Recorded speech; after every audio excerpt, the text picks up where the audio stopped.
kuti uteerere mashoko tobva taimba tose. Usambotya hako kana kuvhunduka. Uri mubato wemaoko wake Mwari, wakatengwa nemutengo unokosha.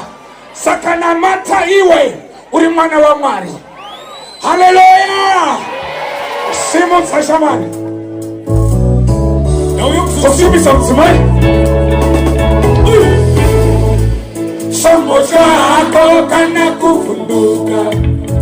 Uri mubato wemaoko wake, wakatengwa nemutengo unokosha. Idetera uri mwana wa Mwari. Sambotya hako kana kuvhunduka. Uri mubato wemaoko wake, wakatengwa nemutengo unokosha. Namata iwe uri mwana wa Mwari.